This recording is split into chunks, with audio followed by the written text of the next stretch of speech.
Selamat datang kami ucapkan pada kegiatan di DAI UPT Sumatera Utara. Perkenalkan, nama saya Irwan Sutiono. Saya validator di UPT DAI UPT Sumatera Utara.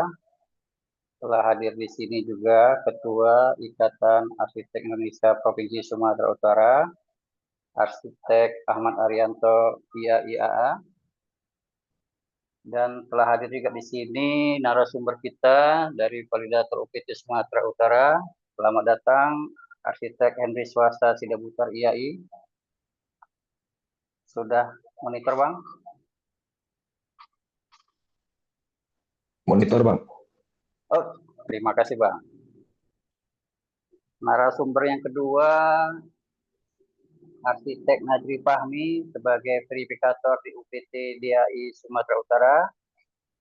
Mungkin masih ada kendala teknis, sebentar lagi akan bergabung ke kita. Sudah bergabung. Kemudian, sudah bergabung. Aduh, ini dari jauh nih. Nampak aura-aura dari luar kota kayaknya ya. Ya, juga salah satu nanti Ibu Mawadah sebagai verifikator yang akan menjelaskan tentang tata cara pengisian di portal DAI. Sudah bergabung Ibu Mawadah? Sudah, Pak. Oh, sudah, terima kasih. Baiklah, dengan mengucapkan puji syukur kehadiran Tuhan Yang Maha Esa, acara ini kami buat untuk sebagai respon kami terhadap masa transisi dalam permohonan STRA melalui jalur EPRM. Sebagaimana kita ketahui berdasarkan KPN 08 tahun 2025 bahwa permohonan STRA dari jalur EPRM ini akan berakhir di bulan Desember 2025. Sebagaimana kita ketahui di Sumatera Utara yang telah memiliki STRA itu sekitar 260-an. Sementara untuk nasional pemilik STRA itu mencapai 7.200 sekian orang. Nah, di dalam KPN transisi ini, dalam permohonan EPRM transisi ini, ada perubahan dari tahun-tahun sebelumnya, di mana tahun sebelumnya yang bisa mengikuti program EPRM ini adalah 6 tahun setelah dia selesai S1. Artinya di 2019 ke atas, dia yang boleh mengikuti program EPRM ini. Nah, berdasarkan KPN 08 2025 ini, ada perubahan yang bisa mengikuti EPRM ini sampai tanggal 23 Desember adalah yang telah selesai S1-nya paling lambat itu di 2024. Jadi 2024 yang tadinya tamatan 2020 sampai 2024 nggak bisa ikut dengan ada KPN ini, tamatan 2020 dan 2024 bisa mengajukan permohonan STRA melalui jalur EPRM ini dengan syarat dan ketentuan berlaku. Mungkin itu saja pendahuluan dari saya. Mari sama-sama kita ikuti sambutan dari Ketua Ikatan Arsitek Indonesia Provinsi Sumatera Utara, Arsitek Ahmad Arianto IAIAA. Pada Bang Ketua kami persilakan waktu dan tempat. Baik, terima kasih rekan Irwan Sutiono. Assalamualaikum warahmatullahi wabarakatuh. Waalaikumsalam. Selamat siang, selamat sore untuk teman rekan-rekan yang di wilayah tengah dan timur. Teman-teman, saya mewakili pengurus Ikatan Arsitek Indonesia Provinsi Sumatera Utara mengucapkan selamat bergabung dalam kegiatan yang diinisiasi oleh UPT Dewan Arsitek Indonesia Sumatera Utara. Seperti disampaikan tadi Bang Irwan bahwa kegiatan siang hari ini untuk mengakomodir kebutuhan dari rekan-rekan semuanya. dalam pemenuhan persyaratan untuk bisa dapat mengikuti program FIRM. Sebenarnya program FIRM ini sudah beberapa kali diperpanjang ya. Seharusnya tahun ini tuh berakhir di bulan 5 atau bulan 6 kalau nggak salah. Namun karena masih adanya kebutuhan sehingga diperpanjang hingga akhir tahun 2025 ini. Diharapkan rekan-rekan semua, baik yang sudah menjadi anggota IAI ataupun yang mungkin belum menjadi anggota IAI bisa segera untuk memenuhi proses permohonan atau berkasnya. Idealnya kita kalau melihat bahwa kebutuhan STRA ini untuk Indonesia masih sangat besar ya. Rasio sekarang ini idealnya sebenarnya kalau di ketentuan internasional bahwa satu arsitek itu bisa mewakili 15.000 dari penduduk sebuah negara. Namun kalau untuk Indonesia dengan jumlah tadi disebutkan oleh Bang Iwan kita masih 7.200 dengan jumlah 250 atau 90 juta jiwa, kita rasionya masih sekitar 1 banding 110.000 gitu, masih jauh sekali.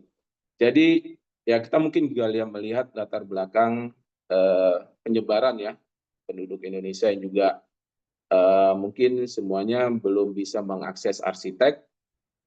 Ya kita harapkan dengan peraturan terutama dalam PBG ya, di mana setiap masyarakat yang ingin mendirikan bangunan itu harus memiliki perizinan PBG.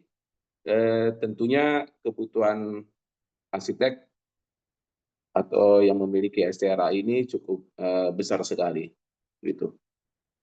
Ya, mungkin itu saja mungkin dari saya. Mudah-mudahan ini kegiatan hari ini bermanfaat buat rekan-rekan semuanya. Terima kasih sekali lagi buat para narasumber. Hari ini ada rekan arsitek Henry Swasta Sidaputar, arsitek Bang Iwan Sutiono, arsitek Nazri Fahmi, dan juga Mawadah. Semoga lancar acaranya dan saya ucapkan terima kasih. Assalamualaikum warahmatullahi wabarakatuh. Waalaikumsalam warahmatullahi wabarakatuh. Terima kasih Ketua IAI Provinsi Sumatera Utara atas sambutannya. Sebagai informasi, kegiatan ini yang mendaftar sekitar 120 orang. Dengan rincian 20 orang yang bukan anggota IAI, 70 orang yang belum mengikuti PPAS, dan sekitar 40 orang yang tamatan di atas 2020. Jadi target kita untuk pesertanya itu sebenarnya memang arsitek tamatan 2020 dan kalau bisa bukan anggota IA juga. Jadi mereka bisa dapat informasi yang jelas tentang FRM ini sehingga tidak meraba-raba apa yang harus kami siapkan, apa yang harus disiapkan, sertifikat apa yang harus dikumpulkan, bisa nggak anggota IAI atau anggota bukan IAI mengikuti permohonan STRA dari jalur FRM ini. Terima kasih kami ucapkan Ketua. Izin kami melanjutkan kegiatan berikutnya, yaitu landasan hukum tentang persyaratan STRA dan lisensi yang akan disampaikan oleh arsitek Henry Swasta Sidaputar IAI. Mungkin kita setelah selesai pembekalannya atau pemaparannya, peserta nanti bisa bertanya atau nanti bisa bertanya di kolom chat. Bang Henry, sudah monitor, Bang? Monitor. Oke. Materinya Abang yang share? Coba ya, aku coba dulu ya.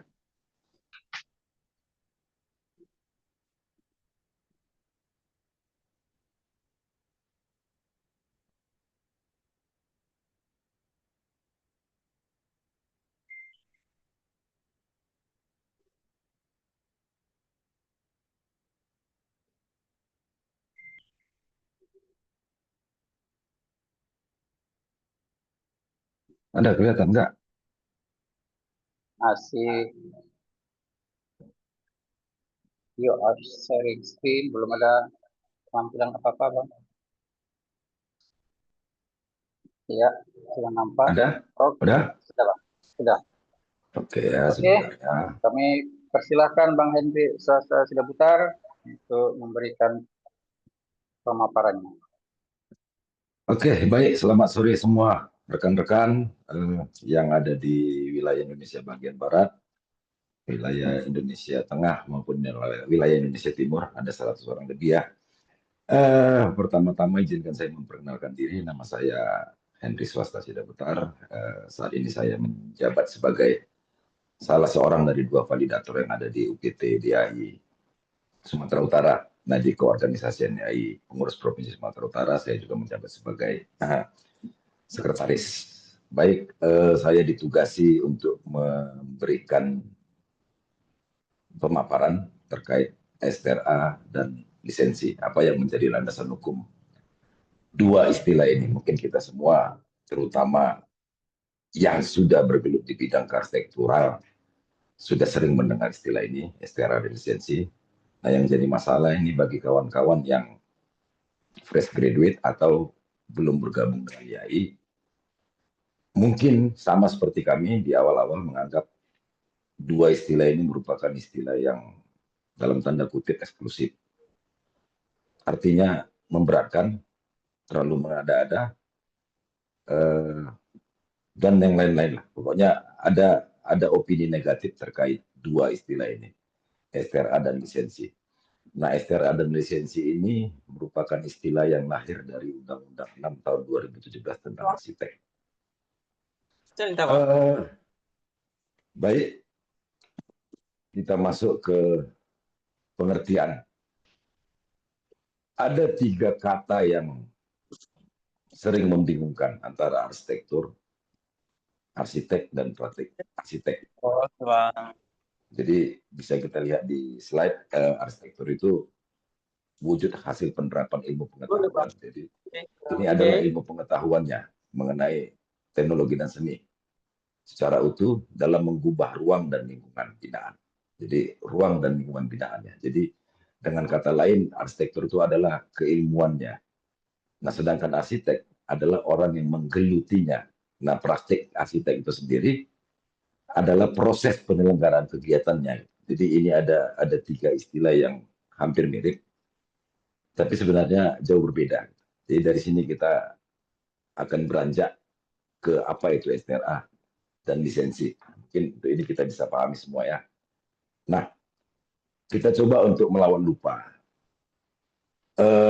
Di tahun 99 itu pemerintah Republik Indonesia melahirkan undang-undang yang dikenal dengan Undang-Undang 18. Ini tentang jasa konstruksi. Pemerintah waktu itu gerak cepat ya. Setahun kemudian dia langsung keluarkan peraturan pelaksanaannya, nggak tanggung-tanggung. Ada 3 peraturan pelaksana untuk Undang-Undang 18 tahun 99. Itu ada PP 28, PP 29, dan PP 30. PP 28 sendiri itu terkait peran dan usaha masyarakat jasa konstruksi, 29-nya penyelenggaraan jasa konstruksi, dan 30-nya pembinaan jasa konstruksi. Nah, kita konsen di penyelenggaraan jasa konstruksi dan peran usaha masyarakat jasa konstruksi. Nah, di PP itu sebagai peraturan pelaksana dari Undang-Undang 1899 tentang jasa konstruksi, itu kemudian dikenal dengan istilah ASMED. Orang bilang ASMED ya. Ini terkait untuk keahlian profesi. Itu ada keahlian di bidang arsitektur, keahlian di bidang sipil, keahlian di bidang mekanikal, keahlian di bidang elektrikal, dan tata lingkungan. Jadi ada 5 bagian besar keahlian atau keprofesian yang diatur oleh Undang-Undang 18 tahun 99. Nah, undang-undang itu juga mengamanatkan bahwa pengembangan dan pembinaan jasa konstruksi itu diselenggarakan oleh sebuah lembaga. Dan kemudian lembaga itu disebut dengan LPJK. Mungkin kita masih ingat, LPJK itu Lembaga Pengembangan Jasa Konstruksi. Nah, yang kemudian di beberapa tahun, sekitar 10 atau 15 tahun setelah lahirnya Undang-Undang 18, LPJK ini dirubah format pengurusannya menjadi terpusat. Jadi itu ada di Kementerian PUPR. Tadinya LPJK ini ada di tingkat provinsi. Nah, LPJK ini merupakan lembaga yang meregistrasi tanda bukti kompetensi setiap orang yang dinyatakan ahli. Nah, ada 2 produk untuk keprofesian. Eranya LPJK versi awal, itu ada yang disebut dengan SKA. ini pasti kita sering dengar SK ini. Ada lelang, ada tender, itu minta SK. SK itu sendiri merupakan sertifikat keahlian. Ini bukti kompetensi untuk para profesional yang lulusan sarjana.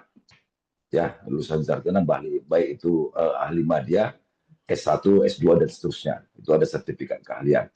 Kemudian ada lagi istilah SKT, ini sertifikat keterampilan. Ini untuk saudara-saudara kita yang dinyatakan terampil, itu biasanya kalau dari jenjang pendidikannya itu sampai dengan SMK, mulai dari SD, SMP, sampai SLTA sederajat, itu mengurus sertifikat keterampilan. Ini untuk kawan-kawan kita seperti tukang. Gitu. Jadi ada dua ini sekitar 15 tahun beredar yang menyatakan bahwa seseorang itu kompeten dalam keahliannya.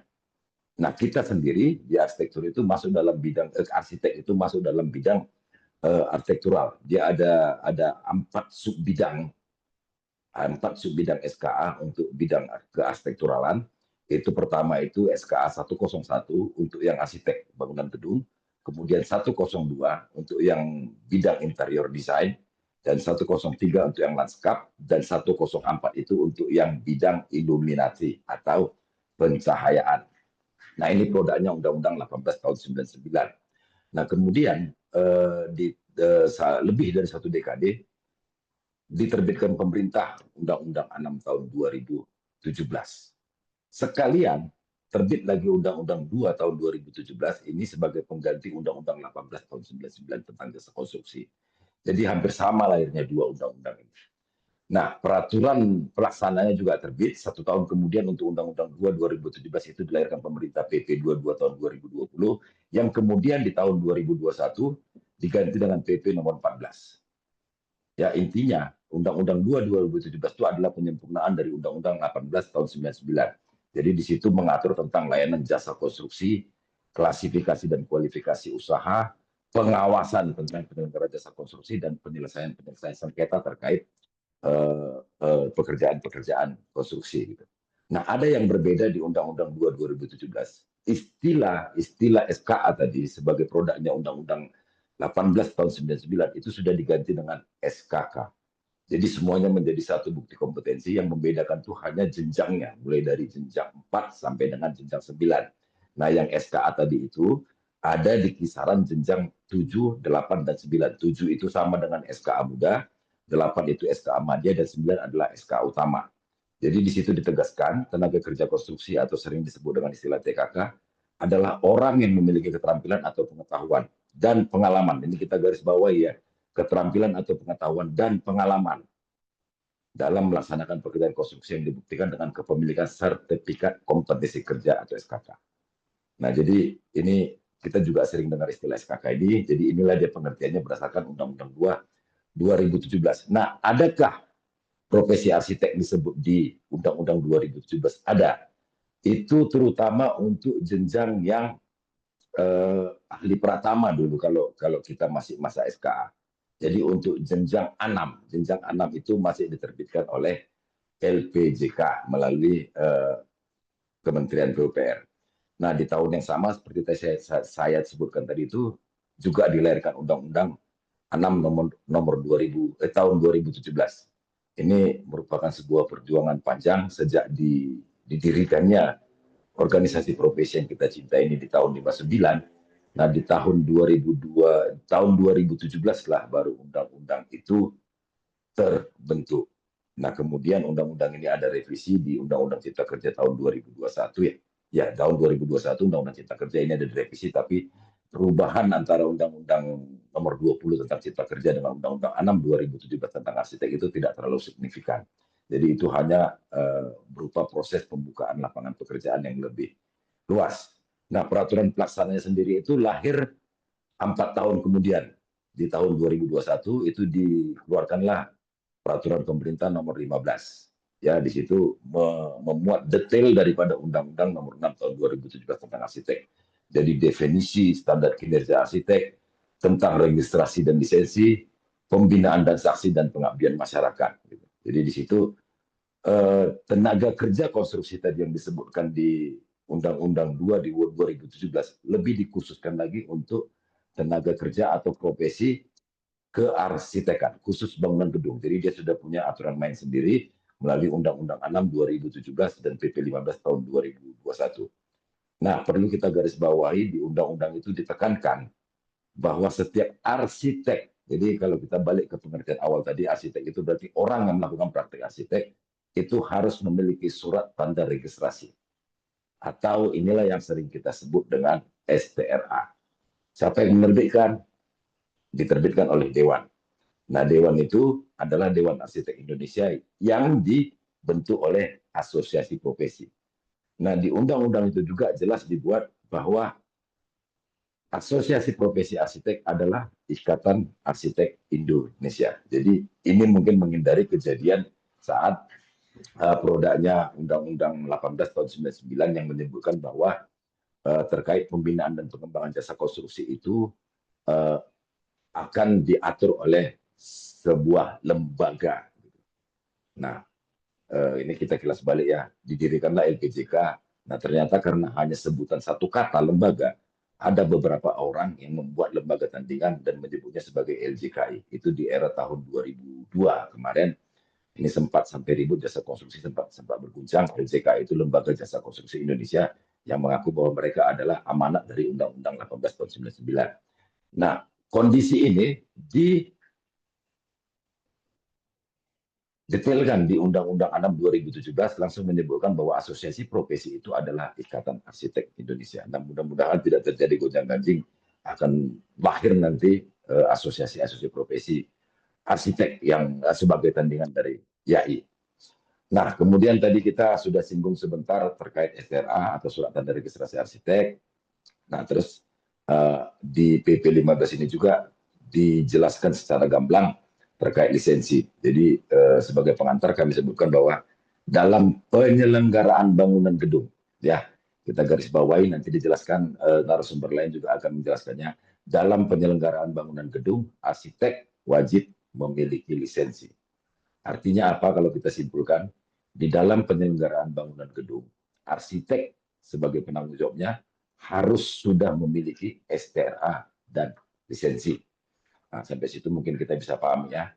Oke, baik, kita lanjut. Kita cerita tentang STRA atau Surat Tanda Registrasi Arsitek. Ya, pengertiannya itu berdasarkan Undang-Undang 6 itu adalah bukti tertulis bagi arsitek untuk melakukan praktik. Ya, di pasal 30 dijelaskan lagi dalam hal penyelenggaraan pengadaan barang jasa pada lingkup layanan praktik arsitek digunakan ini merupakan syarat wajib. Jadi jelas di situ ya, dalam penyelenggaraan pengadaan barang jasa yang ada kaitannya dengan lingkup layanan praktik arsitek. Artinya apa? Untuk barang jasa yang tidak ada layanan praktik, apakah butuh STRA? Tentu tidak. Ya, jadi ada beberapa pekerjaan itu yang memang tidak berkenaan dengan layanan praktik arsitek. Nanti apa aja praktik arsitek nanti kita terangkan. Contohnya gini, sarjana arsitektur itu dimintai jasanya dalam membantu penyusunan katakan rencana tata ruang. Nah, ini tidak membutuhkan STRA. Ya, jadi itu ada perbedaannya. Begitu dia masuk ke dalam ranah praktik arsitek, itu memang sudah harus memiliki STRA. Sampai batas itu kita bisa terima dan kita bisa pahami. Nah, di pasal 30 jelas dibuat itu STRA diterbitkan oleh Dewan, yaitu DAI, Dewan Arsitek Indonesia. Nah, di pasal 32 juga diterangkan, ini pengakuan Dewan terhadap seorang profesional bahwa dia kompeten. Jadi STRA itu ada 2 jenjang, dan hanya 2 jenjang, yaitu STRA 2 dan STRA 1. STRA 2 itu selevel dengan SKK jenjang 8 atau Madya, dan STRA 1 itu satu level dengan SKK jenjang 9 atau ahli utama. Nah, di pasal 38, DAI berwenang untuk mencabut STRA yang sudah diberikan. Jadi ada 3 kategori pelanggaran, ringan, sedang, dan pelanggaran berat. Nah, karena ini adalah terkait keprofesian, jadi pelanggaran-pelanggaran itu dinilai dari kinerja si arsitek. Ya, adanya ketidakmampuan arsitek untuk memenuhi dokumen-dokumen standar sesuai dengan perjanjian kerjanya, itu dianggap pelanggaran ringan. Kemudian pelanggar pelanggaran sedang itu adanya tindakan si arsitek itu yang berisiko negatif terhadap faktor keselamatan, keamanan, kesehatan, kenyamanan, kemudahan dari apa yang sudah direncanakannya. Nah, pelanggaran berat itu sudah ada tindakan negatif untuk faktor keselamatan, keamanan, kesehatan, kenyamanan, dan kemudahan. Jadi sanksi paling berat ini adalah pencabutan STRA ataupun pembekuannya. Jadi itu. Jadi DHI selain menerbitkan tanda bukti kompetensi para arsitek, dia juga berwenang untuk mencabut dan membekukan STRA yang sudah diberikan. Nah, gerak cepat DHI dalam menanggapi Undang-Undang 6 2017. Jadi tadi undang-undang itu lahir tahun 2017, PP-nya sendiri itu lahir tahun 2021. Tapi di tahun 2020, penghujung tahun 2020, Dewan Arsitek Indonesia sudah terbentuk. Jadi langsung dikukuhkan waktu itu masa era COVID ya, era COVID-19, langsung dikukuhkan oleh Menteri PUPR Pak Basuki. Jadi ada 9 orang itu yang dinobatkan sebagai Dewan Arsitek Indonesia. Itu terdiri dari unsur pemerintah, akademisi, organisasi profesi atau IAI sendiri, dan unsur independen. Jadi kenapa 4 unsur ini yang mengisi dewan? Di sini pemerintah itu sebagai regulator, sedangkan perwakilan dari organisasi profesi ini sebagai praktisinya, akademisi itu dari segi institusinya, dan institusi atau pakar, sedangkan independen ini dari segi user atau pengguna jasa. Jadi diharapkan memang proses penerbitan, proses pengawasan, dan proses pemberian sanksi terhadap STRA yang diterbitkan itu bisa berjalan independen. Nah, itu terkait STRA tadi ya, bahwa itu adalah bukti kompetensi dalam melakukan praktik arsitek bagi profesi yang bergelut dalam dunia kearsitekturalan. Nah, kemudian kita masuk ke lisensi arsitek. Ini juga bukti tertulis, sama seperti STRA tadi. Bukti tertulis menunjukkan kompetensi seorang arsitek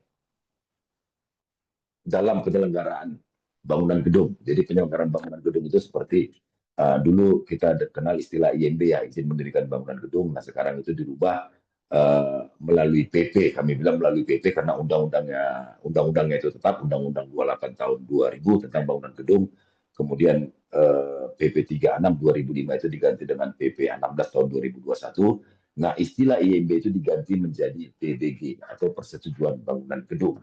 Ini proses perizinannya pun diperingkas melalui sistem online, melalui portal SIMBG. Jadi masyarakat yang membutuhkan PBG atau IMB itu bisa mengajukan langsung ke Kementerian PUPR melalui portal yang pengelolaannya itu ditunjuk kepada pemerintah daerah. Jadi kalau untuk di kabupaten, di setiap kabupaten kota itu ada ditunjuk oleh Kementerian PUPR sebagai pengelola dari SIMBG. Nah, ditekankan di pasal 39 itu setiap arsitek dalam penyelenggaraan bangunan gedung wajib memiliki lisensi. Ya, jadi penyelenggaraan bangunan gedung. Nah, di sini kita sudah mulai dapat ya apa beda kegunaan dari STRA dan lisensi. Nah, kalau kita punya STRA, kita membuat pradesain, masih boleh sampai batas STRA. Tapi pada saat pradesain itu akan kita mutakhirkan, akan kita detailkan menjadi gambar-gambar detail, menjadi pengembangan rencana, kemudian diajukan dalam proses permohonan persetujuan bangunan gedung atau PBG. Nah, di situ harus sudah arsitek yang berlisensi. Jadi sudah mulai dapat gambaran di mana perbedaan yang signifikan antara STRA dengan lisensi. Nah, di ayat 2-nya itu jelas lebih ditekankan lagi, itu kegiatan penyelenggaraan PBG dan perizinan lain. Nah, ada perizinan lain itu seperti SLF ya, sertifikat layak fungsi. Nah, yang semata-mata itu memang tujuannya adalah untuk perlindungan publik sebagai pengguna jasa.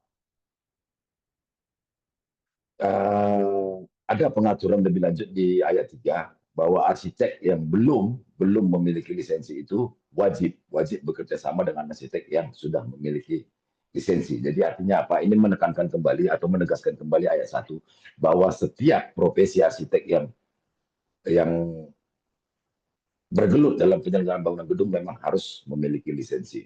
Nah, ada kalanya arsitek yang memiliki karya itu dia belum punya lisensi, tapi hasil karya ini akan diwujudkan dalam bentuk penyelenggaraan bangunan gedung. Jadi di situ dia harus bekerja sama dengan rekan arsitek lain yang sudah memiliki lisensi. Nah, lisensi sendiri itu diterbitkan oleh pemerintah masing-masing daerah. Dalam hal ini pemerintah tingkat 1 atau pemerintah provinsi di setiap provinsi.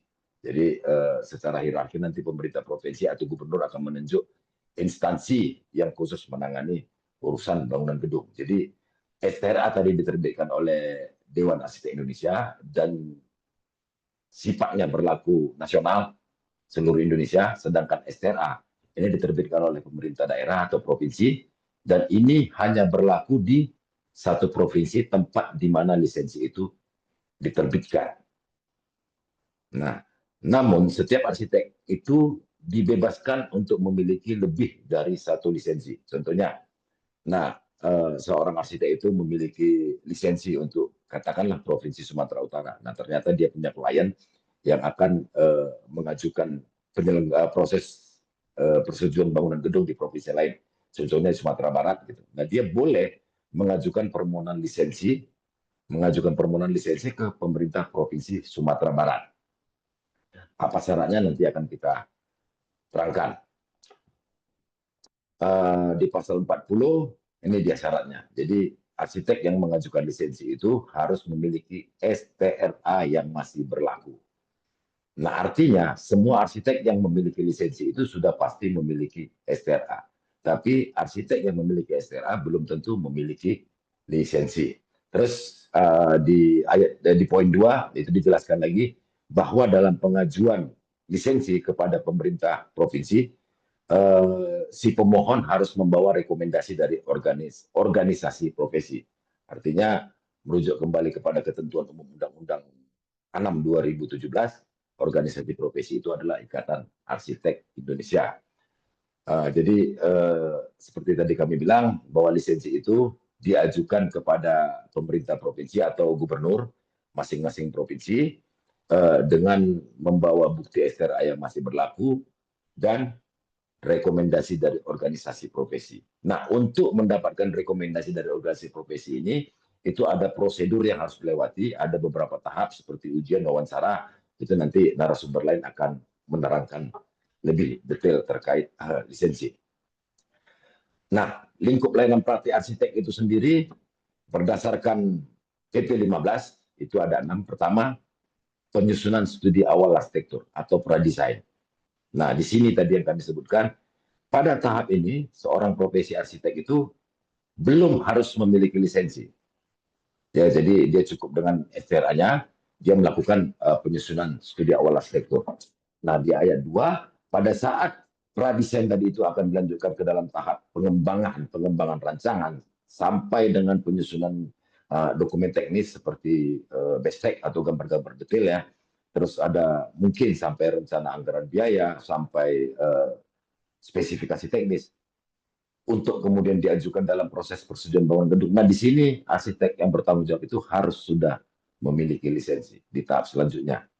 Nah, kenapa ini lebih ditekankan? Karena dari pengamatan kami selama ini banyak rekan-rekan arsitek itu yang berprofesi dia hanya menghasilkan konsep. Jadi dia nggak sampai penyusunan gambar-gambar detail. Jadi katakan dalam ada klien yang meng-hire seorang arsitek katakanlah untuk mendesain sebuah kawasan wisata gitu. Nah, ini kan tentu ada perlu desain awal ya, pradesain konsepnya seperti apa gitu ya.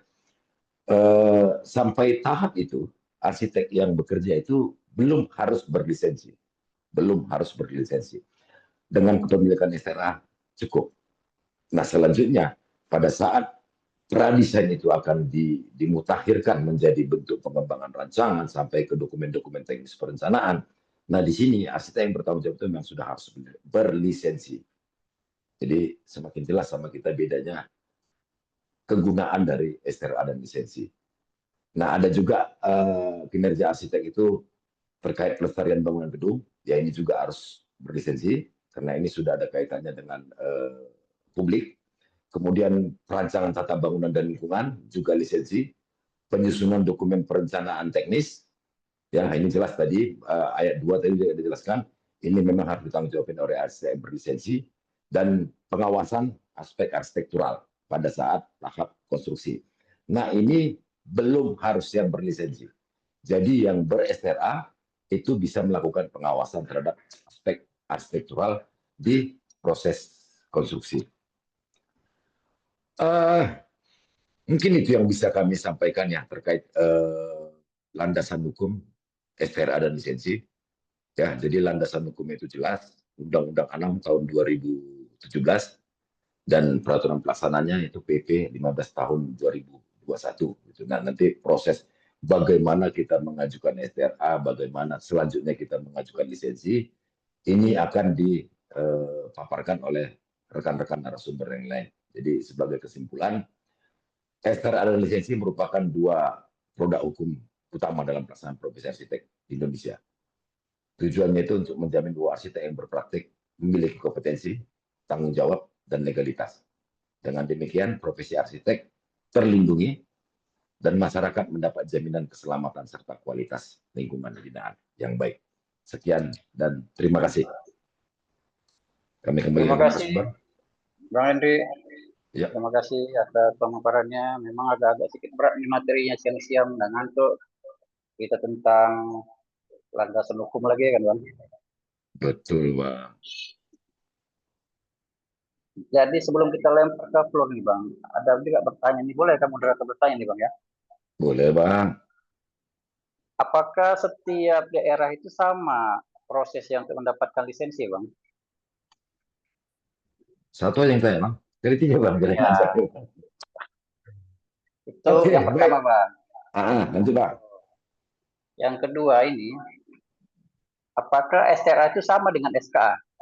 Kadang-kadang kan ada juga ini yang sedikit-sedikit bercampur-campur ini. STRA itu katanya sama dengan STRA. STRA bisa dipakai di Undang-Undang Jasa Konstruksi tadi ya. Indo kadang-kadang membuat beberapa rekan-rekan kita ini agak sedikit kabur dia pengertiannya, Bang. Mungkin itu dulu, Bang. Terima kasih. Oke, baik, Bang. Aku yang lisensi duluan, Bang, ya. Karena perintah pertama. Aku ngopi dulu, boleh, Bang, ya? Kan, Bang. Sini nggak ada kopi, Bang. Aduh. Oke, apakah proses penerbitan lisensi di setiap provinsi itu sama gitu ya? Nah, di PP itu sudah diatur PP 15 2021 sudah diatur terkait penerbitan lisensi. Namun secara umum bahwa lisensi itu diterbitkan oleh masing-masing pemerintah provinsi, ya itu semua sama. Dan dalam pengajuannya itu setiap pemohon itu harus memiliki STRA yang masih berlaku. Itu semuanya sama. Dan dia harus membawa atau bisa menunjukkan rekomendasi dari Asosiasi Profesi atau YAI. Ya. Nah, ini juga disamakan karena YAI adalah suatu organisasi yang utuh. Jadi dalam penerbitan rekomendasi semua YAI provinsi itu akan memberlakukan ujian. Ya, ujian kompetensi terkait lisensi. Nah, biasanya itu ujian itu terkait hal-hal yang sifatnya itu mengakomodir kearifan lokal yang ada. Tujuannya apa? Agar kekayaan arsitektural di wilayah itu bisa terjaga.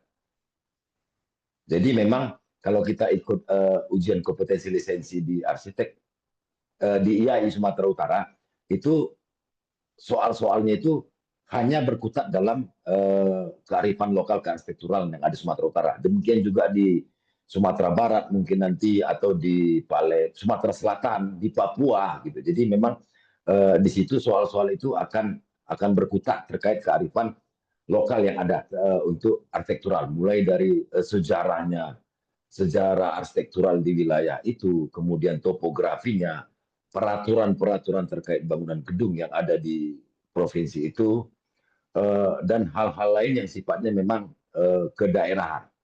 Jadi tujuan lisensi itu memang salah satunya adalah untuk menjadikan arsitek lokal yang ada di wilayah itu menjadi tuan rumah. Ya, salah satu tujuan, kami tekankan salah satu tujuan. Artinya memang tidak ada niat untuk mengangkangi ya, dalam tanda kutip mengangkangi wilayah kerja setiap arsitek. Karena STRA sendiri pun diterbitkan itu berlaku secara nasional. Mungkin itu terkait untuk yang penerbitan lisensi di setiap provinsi. Nah, pertanyaan abang kedua ini pertanyaan berat sebenarnya. Dan ini banyak ditanyakan orang dan menjadi polemik, apakah STRA itu sama dengan SKA Bang ya? Nah, kalau sekarang kan istilahnya sudah SKK Bang ya, berarti SKK 101 lah gitu ya. Apakah itu sama? Karena memang ini menjadi bahan perdebatan, terutama untuk kawan-kawan yang berpraktik dalam penyelenggaraan bangunan gedung yang didanai dari sumber dana APBN, APBD. Cara pandang sebenarnya, Bang. Cara pandang kita melihatnya. Kalau kita lihat dari segi hukumnya, sebenarnya sama.